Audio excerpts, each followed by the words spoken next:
जो है वो अभी 10th क्लास में हम सॉल्व कर रहे हैं वो क्वेश्चंस या वो हमारे टॉपिक्स जो कि हमने लास्टली स्मार्ट सिलेबस की वजह से छोड़ दिए थे क्योंकि वो स्मार्ट सिलेबस में इंक्लूड नहीं थे। तो रिसेंटली हम जो है वो चैप्टर नंबर 12 को कर रहे हैं ज्योमेट्रिकल ऑप्टिक्स में, जिसमें से काफ़ी सारे जो क्वेश्चंस थे या काफ़ी सारे जो टॉपिक्स थे वो स्मार्ट सिलेबस के अंदर इंक्लूड नहीं थे। तो उन्हीं में से एक टॉपिक है हमारा that is 12.9 application of total internal reflection, यानी कि इसकी एप्लीकेशंस क्या है। तो नंबर 1 उसमें एप्लीकेशन है हमारे पास वो टोटली रिफ्लेक्टिंग प्रिज्म है कि जो प्रिज्म आपके पास क्या करता है कि टोटली लाइट को क्या करता है रिफ्लेक्ट बैक कर देता है, यानी कि जिस फेस के ऊपर लाइट पड़ती है वहां से वो क्या होती है रिफ्लेक्ट बैक होती है। तो स्टूडेंट जी एक जो आपके पास आइसोसेलियस बोलते हैं कि जिसकी दो साइड जो है वो क्या है आपस में इक्वल है और दो एंगल्स भी क्या होते हैं आपस में इक्वल होते हैं। तो आइसोसेलियस ट्राइएंगुलर जो आपका आइसोसेलियस प्रिज्म होता है, इस prism have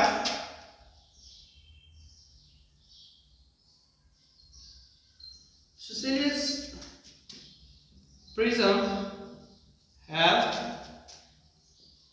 one angle of 90 degree and two same angles of 45 degree. तो इसके बेसिकली जो प्रिज्म है उस प्रिज्म के अंदर इसका एक एंगल जो है वो 90 डिग्री का होता है और बाकी जो दो एंगल्स हैं वो क्या होते हैं 45 टोटल जो है वो इसका 90। और चूंकि ट्राइएंगल से बनी हुई है तो ट्राइएंगल का जो कंप्लीट एंगल होता है वो 180, 45 90 और 90 प्लस 90 करें तो कितना बनता है 180। तो उसी तरह का ये आपके पास प्रिज्म होता है।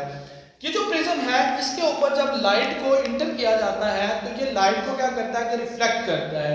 इसके अंदर खासियत होती है यानी प्रिज्म के अंदर यानी जो रिफ्लेक्टिंग प्रिज्म है इसकी खासियत ये होती है कि ये लाइट को 90 डिग्री के ऊपर यानी परपेंडिकुलर भी या अगर इसके ये फेजेस के ऊपर डिफरेंट किसी और फेज के ऊपर लाइट रिफ्लेक्ट हुआ जाए तो 90 डिग्री या 180 डिग्री के ऊपर ये क्या करता है लाइट को रिफ्लेक्ट करवा सकता है। ठीक है, तो ये हम इसमें जो है मैकेनिज्म स्टडी करेंगे।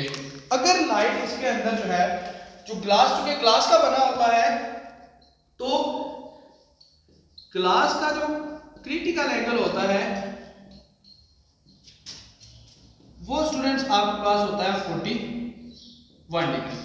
जब लाइट इसके अंदर 41 डिग्री से ज्यादा एंगल के साथ इंटर होती है तो ये क्या करता है टोटल इंटरनल रिफ्लेक्शन का फिनोमेना परफॉर्म करता है। क्योंकि हमने लास्ट आप इसी जो प्लेलिस्ट है इसमें चेक कर सकते हैं टोटल इंटरनल रिफ्लेक्शन हमने टॉपिक पढ़ा था एंड दैट टॉपिक वाज कि अगर आपके पास किसी भी लाइट का जो है वो जो लाइट है उसको जब एक मीडियम से दूसरे मीडियम में एंटर होती है तो अगर उसका जो एंगल है वो क्रिटिकल एंगल से ज्यादा हो जाए तो वो लाइट क्या है कि रिफ्लेक्शन उसकी नहीं होती बल्कि लाइट पूरी की पूरी क्या है वापस पहले मीडियम में वापस आती है और उसको हम टोटल इंटरनल रिफ्लेक्शन देते हैं। फॉर डिटेल आप उसको जो है वो स्टडी कर सकते हैं।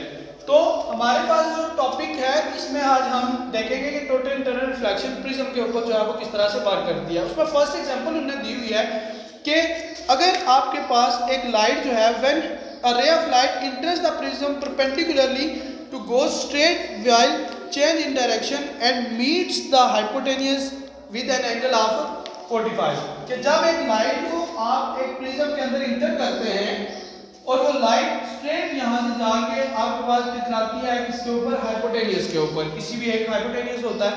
हाइपोटेनियस के ऊपर टकराने के बाद ये लाइट जिस एंगल के साथ ये देखिए 45 डिग्री जो है वो इस सेंटर के साथ क्या एंगल बना रही है 45 डिग्री, 45 यहाँ पे 45। तो लाइट यहाँ पे पड़ने के बाद क्या होती है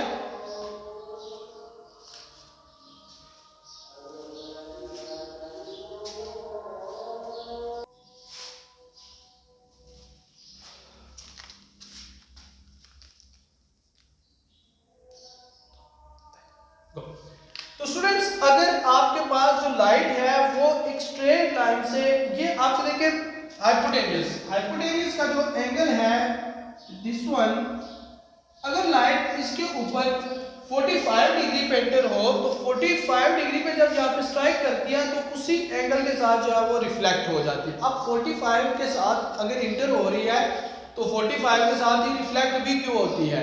तो स्टूडेंट्स हमने पढ़ा है कि रिफ्लेक्शन का जो एक रूल है वो ये है कि angle of incidence and angle of reflection जो होते हैं वो दोनों क्या होते हैं सेम होते हैं। तो जब लाइट 45 डिग्री के साथ यहाँ से पास करके यहाँ पढ़ दिया तो पढ़ने के बाद देखिए बाहर नहीं जा रही, सारी की सारी लाइट क्या है वापस आ जाती है। रीजन क्या है कि आपके पास लाइट जो इंटर हुई थी उसका एंगल कितना है 45 और क्रिटिकल एंगल कितना होता है इसका 41। तो अगर light more than critical angle के साथ किसी मीडियम में एंटर हो तो उसमें क्या होता है टोटल इंटरनल रिफ्लेक्शन का फिनोमेना होता है। तो सारी की सारी लाइट जो है वो बेसिकली क्या होती है वापस आ जाती है और दूसरी side from the other face of the prism वो क्या होती है कि 90 डिग्री के साथ वहां से, क्योंकि आप यहाँ पे तो 45 से आई थी तो फिर वहां से लाइट जो है वो रिफ्लेक्ट होने के बाद आ जाती है दूसरे फेस के ऊपर, वहां से परपेंडिकुलरली हमारे पास क्या होती है इमर्ज आउट होती है। ठीक है, तो ये आपके पास एक फिगर है इसकी।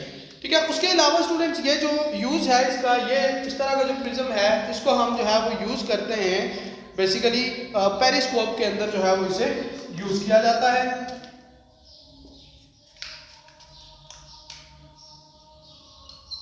यूज्ड इन पेरिस्कोप, जहां पे हमें जो है वो बेसिकली लाइट को इस तरह से हमें रिफ्लेक्ट आउट करवाना पड़ता है। उसके अलावा स्टूडेंट्स हमारे पास जो एक और यहाँ पे फिगर उन्होंने बुक के ऊपर आपके ड्रॉ है और उसका यूज भी है प्रिज्म का।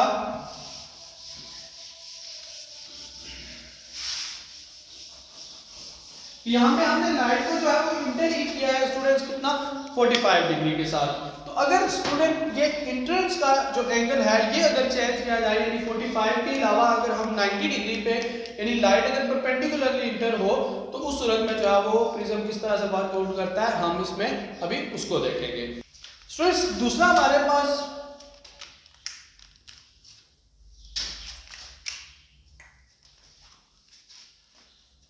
तो स्टूडेंट सेकंड जो हमारे पास एक फिगर है बुक के ऊपर वो है बाइनोक्यूलर्स के अंदर इसका यूज। वहां पे ये है कि बाइनोक्यूलर्स में जब हम इस तरह के प्रिज्म को यूज करते हैं तो दो रे ऑफ लाइट जो है वो इंटर हो रही है एक ही फेस के ऊपर 90 डिग्री के साथ। तो जब लाइट यहाँ पे इंटर होती है 90 डिग्री पे तो देखिए यहाँ से रिफ्लेक्ट होती है वापस इस पॉइंट पे और वहीं से सेम फेस से जो है वो क्या आ जाती है आपके पास वापस आ जाती है 180 डिग्री के साथ। दूसरी लाइट इंटर हो रही है यहाँ पे, यहाँ से इंटरनल रिफ्लेक्शन यानी total internal reflection second phase के ऊपर उन फेज से वापस क्या आ जाती है आपके पास सेम मीडियम।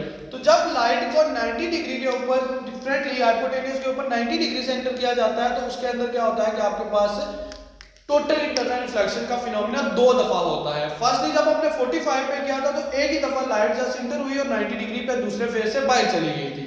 जब 90 डिग्री के ऊपर इंटर करते हैं तो उस सूरत में ये होता है कि आपके पास लाइट दो दफा प्रिज्म के अंदर टोटल इंटरनल रिफ्लेक्शन परफॉर्म करती है एंड आफ्टर दैट जो है वो वहां से आपके पास इंटर एग्जर्ट होती है या इमर्ज आउट होती है। ठीक है, उसी सेम फेज के ऊपर से जिस फेज से इंटर हो रही थी आफ्टर टोटल इंटरवल इसी सेम फेज के ऊपर से क्या होती है बाय 45 पे जब हम इंटर कर रहे थे तो लाइट इंटर एक फेज से हो रही थी और दूसरे फेज के ऊपर 90 डिग्री से वो बाहर चली जाती है। लेकिन यहाँ पे इंटर 90 डिग्री का रिलेशन यहाँ पे आके फिर अगेन टोटल इंटर रिफ्लेक्शन और सेम फेज से लाइट जो है वो क्या होती है इमर्ज आउट होती है। तो ये स्टूडेंट जो है वो बेसिकली आपका जो प्रिज्म है उसके अंदर टोटल इंटरनल रिफ्लेक्शन का एक यूज है।